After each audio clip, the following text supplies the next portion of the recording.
সম্পূর্ণ এন্টারটেইনমেন্টের জন্য বানানো হয়েছে। এতে কোনো কেবল আইডলকে ছোট করা হয়নি। আর যাদের রোমান্টিকে অ্যালার্জি আছে তারা ভিডিওটা স্কিপ করতে পারো, কারণ এটা অনেক বেশি রোমান্টিক হতে চলেছে। So let's start.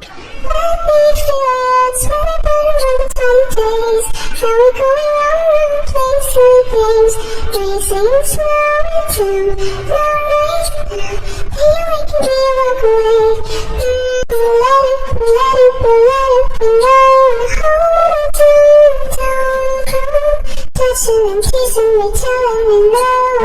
But this time I need to feel you ready. Ready. Just lose control. Ready. Come touch my soul. Ready. বাসর ঘরে বসে আছে তে, অনবরত কান্নাকাটি করে চলেছে। এইমাত্র তার বিয়ে হয়েছে, কিন্তু তার ইচ্ছের বিরুদ্ধে তাকে জোর করে বিয়ে করা হয়েছে। হঠাৎ দরজা খোলার আওয়াজে তে সেদিকে ঘুরে তাকায়, দেখে জাঙ্কুক আসছে। তে একলাপে বিছানা থেকে নেমে দাঁড়ায় আর বলে, দেখুন, আপনি আমাকে জোর করে বিয়ে করেছেন। আমি এই বিয়ে কিছুতেই মানি না। আমাকে যেতে দিন এখান থেকে। তুমি এই বিয়ে মানো বা না মানো তাতে আমার কোনো যায় আসে না। আর যাওয়ার কথা বলছো ওটা ভুলে যাও, কারণ এখান থেকে তুমি কখনোই যেতে পারবে না। এটা বলে জাঙ্কুক তের দিকে এগোতে শুরু করে, হাতে পেঁচাতে পেঁচাতে বলে, আপনি আমাদেরকে এভাবে এগোচ্ছেন কেন? না এগুলে তোমার কাছে যাব কিভাবে সুইট হার্ট? দেখুন, আজ সবকিছুই দেখবো জান। দেখাও কি দেখাতে চাও? মিস্টার জাঙ্কুক, আপনি শুধু জোর করে আমার দেহটাকে পাবেন, আমার মন আপনি কখনোই পাবেন না। আমার দেহ হলেই চলবে, মন দিয়ে আমি কি করব? আর তাছাড়া এসব সিনেমার ডায়লগ দেওয়া বন্ধ করো।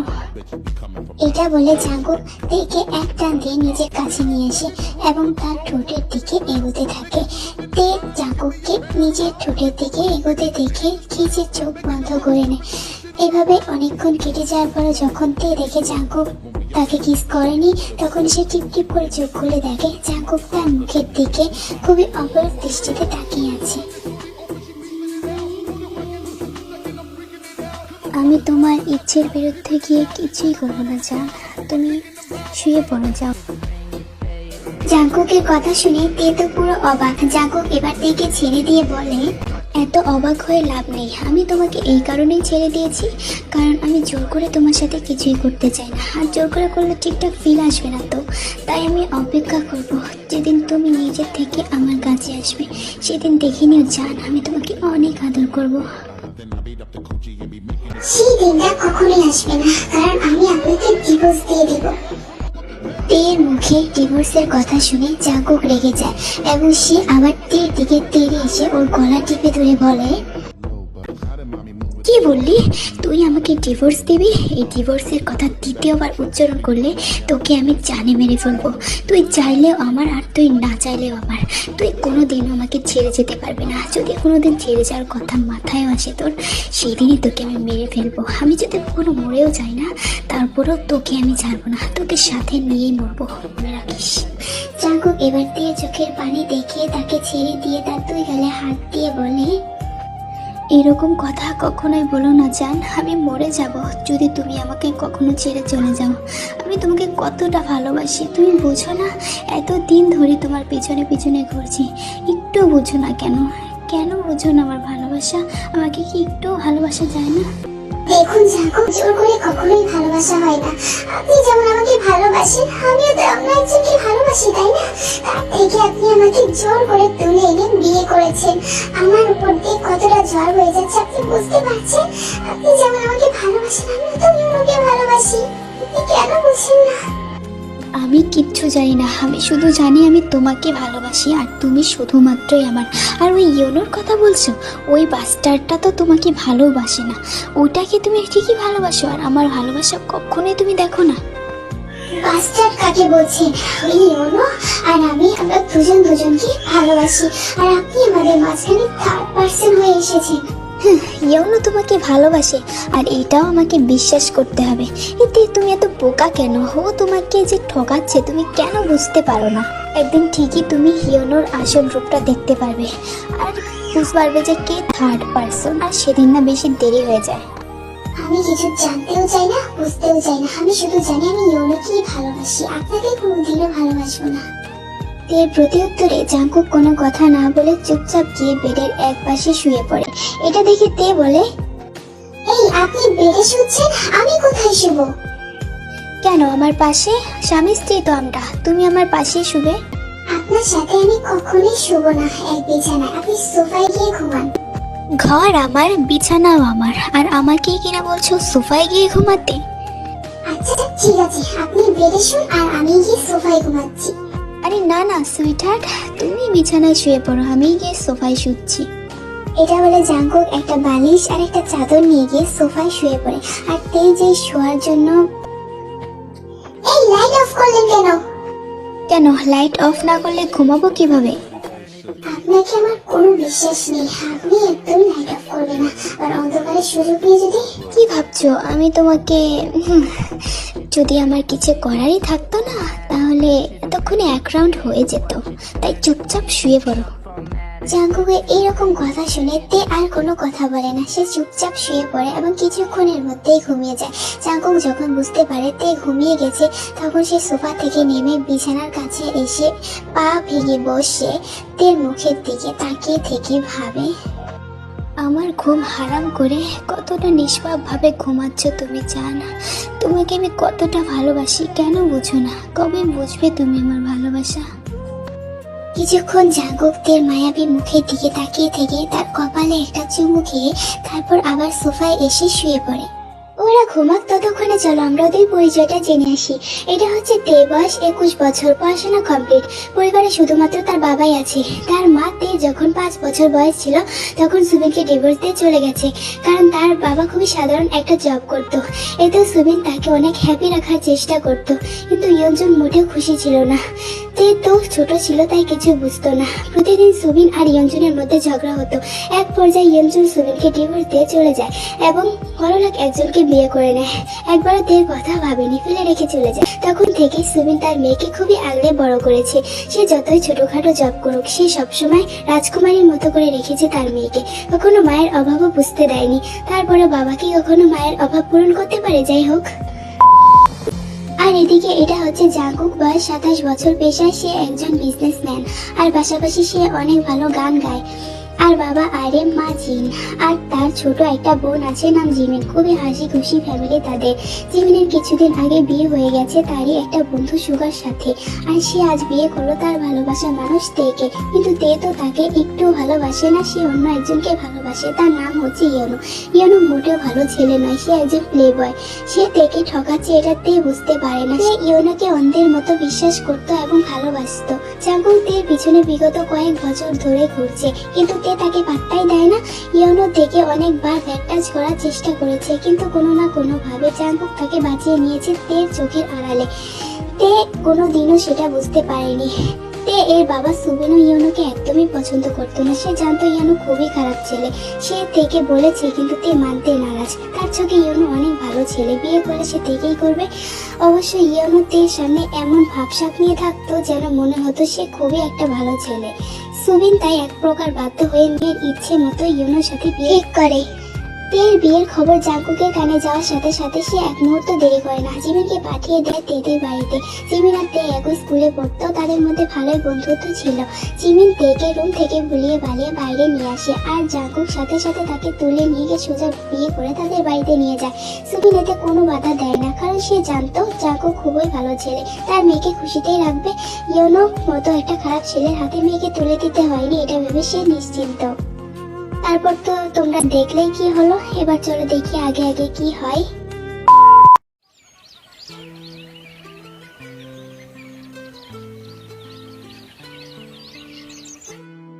পরের দিন সকালে তের ঘুম ভাঙতেই বিছানায় উঠে বসে। রুমের চারপাশে তাকিয়ে দেখে জাঙ্কুক কোথাও নেই। ওয়াশরুম থেকে পানি পড়ার আওয়াজ আসছে, তার মানে জাঙ্কুক ওয়াশরুমে আছে।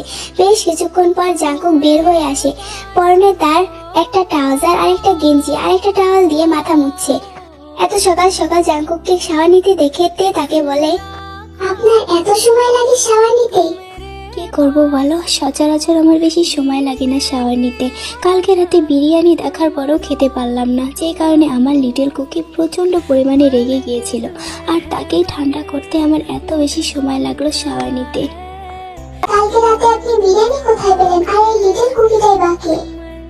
ওহ মাই ইনোসেন্ট ওয়াইফি, বিরিয়ানি মানে বুঝতে পারছো না? ওইটা তো আসতো তুমি, আর লিটল কুকিকে দেখতে চাও।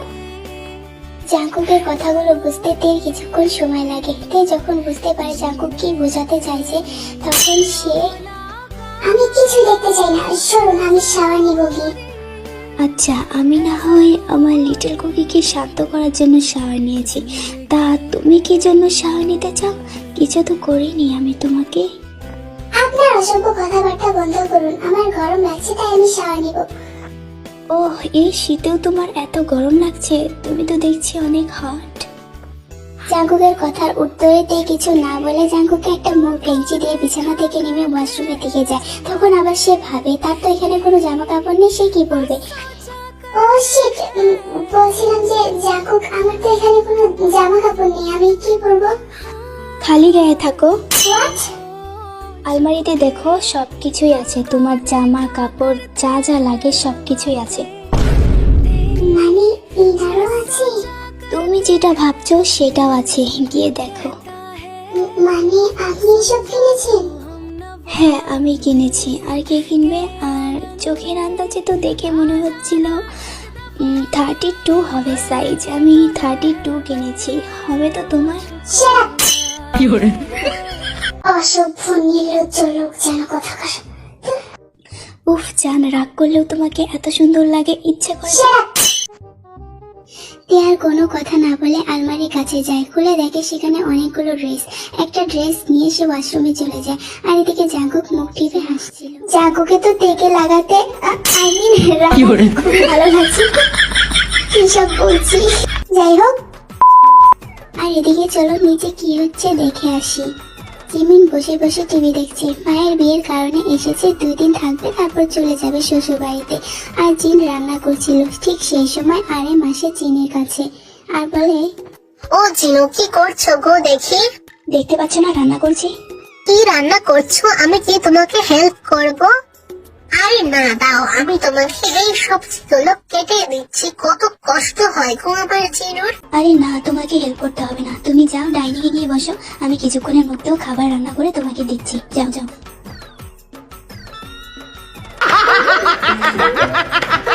জিনু, তুমি কিভাবে কাটো বলো তো? আমি তো পারছি না। তোমার দ্বারা কোনো কাজই হয় না, রাখো সবজিগুলো, তুমি আরো নষ্ট করে দিচ্ছ, যাও। কিছু করতে না পারলে একজোড়া বাচ্চা কিভাবে পয়দা করতাম বলো? ওহ জিনু, তোমাকে অনেক সুন্দর লাগছে। আহা, কথা শোনো, বুড়ো বয়সে বিমৃতি হয়েছে। আমি বুড়ো হলো, আমার মন কিন্তু এখনো বুড়ো হয়নি। হ্যাঁ আমি জানি, এবার আমাকে ডিস্টার্ব না করে যাও এখান থেকে। আচ্ছা চলে যাচ্ছি, আগে একটা চুমু দাও। এখন আমি কোনো চুমু টুমু দিতে পারবো না, যাও এখান থেকে। ও জিনু, দাও না গো একটা চুমু। আচ্ছা ঠিক আছে, এত করে যখন বলছো, আসো তোমাকে একটা চুমু দেই।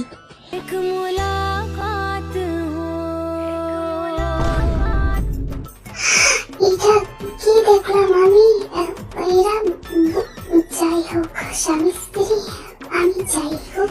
জিন আর আরামের এরকম রোমান্স দেখে সেখানে এক মুহূর্ত দাঁড়ায় না, দৌড়ে চলে যায় লিভিং রুমের দিকে। সেখানে গিয়ে দেখে জিমিন মনে সুখে বসে ললিপপ খাচ্ছে আর টিভি দেখছে।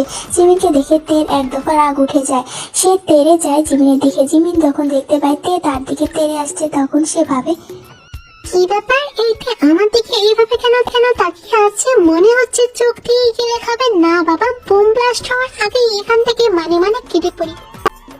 আমার জীবনটা তেজপাতা বানিয়ে তুই এখানে বসে বসে ললিপপ খাচ্ছিস? ললিপপ তুই খাবি? রাখ তোর ললিপপ তোর কাছে।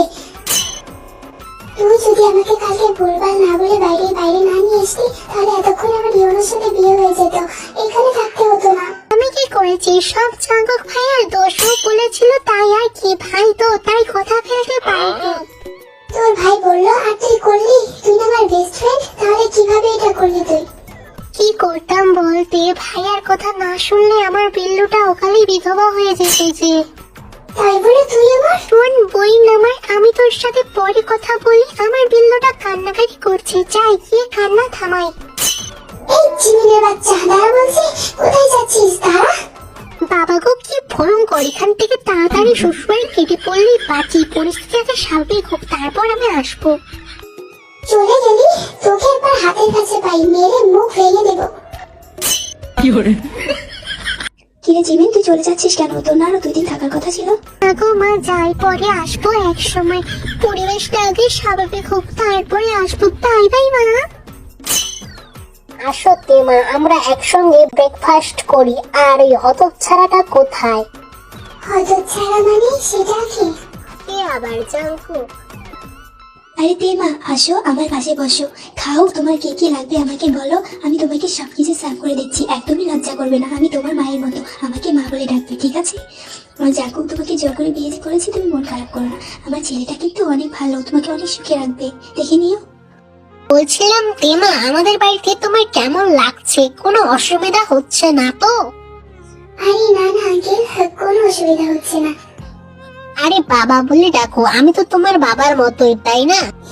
জিমিন কোথায়? শ্বশুর বাড়ি গেছে। ওর তো 2 দিন থাকার কথা ছিল, এত তাড়াতাড়ি চলে গেল কেন? জিমিন তো চলে গেল, কোনো কথাই শুনলো না, বললো পরে আসবে।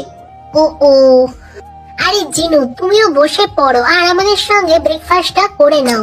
2 দিন আগে যে হাত কেটে গেছিল, ওই জন্য আমি হাত দিয়ে খেতে পাই না, তুমি একটু খাইয়ে দাও না গো। আচ্ছা ঠিক আছে, আসো আমি তোমাকে খাইয়ে দেই।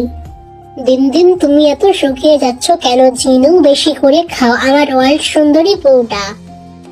এদের স্বামী স্ত্রীর মধ্যে কতটা মিল মহব্বত। আমার মাও যদি আমার বাবার সাথে এইভাবে থাকতো, তাহলে আমার বাবাকে এতদিন আর কষ্টে থাকতে হতো না। সে চলে গেছে, আর একটু মায়া হয়নি আমার বাবার জন্য, আমার জন্য একটু মায়া হয়নি। নিষ্ঠুর। আরে তেমা, খাচ্ছ না কেন? খাওয়া শুরু করো, খাবার ঠান্ডা হয়ে যাচ্ছে তো। আচ্ছা তোমার কি খাবার পছন্দ হয়নি? আমি অন্য কিছু বানিয়ে এনে দিব। আরে না না মা, আমার এই খাবারগুলো অনেক পছন্দ, অন্য কিছুই বানাতে হবে না, আমি এগুলোই খাচ্ছি। আচ্ছা, কোনো অসুবিধা হলে আমাকে বলবে, ঠিক আছে? তারা যখন খাওয়া শুরু করবে তখন ওপর থেকে জাঙ্কুক নেমে আসে এবং এসে তের পাশে বসে পড়ে।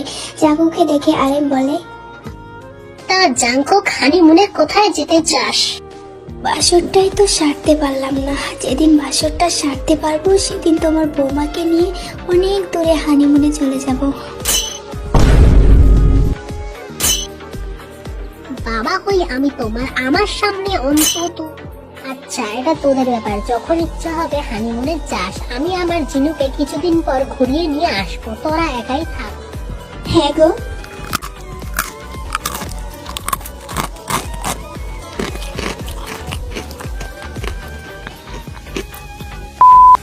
তে জিন আর আরেমের এই বয়সেও এরকম মধুর সম্পর্ক দেখে ভীষণ অবাক হয়েছে।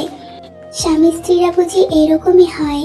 ভালোবাসলে সারা জীবন ভালোবাসা যায়, জীবনের শেষ নিঃশ্বাস অবধি ভালোবাসা যায়। বয়স যতই বেড়ে যাক ভালোবাসা একই থাকে। তার বাবা মা যদি এরকম হতো, বিশেষ করে তার মা যদি তার বাবাকে ছেড়ে না যেত, তাহলে তাদের পরিবারটাও সুখ শান্তি দিয়ে ভরে যেত। তাকেও আর মা ছাড়া একা একা বড় হতে হতো না, আর তার বাবাকেও বিরহে কষ্ট পেতে হতো না।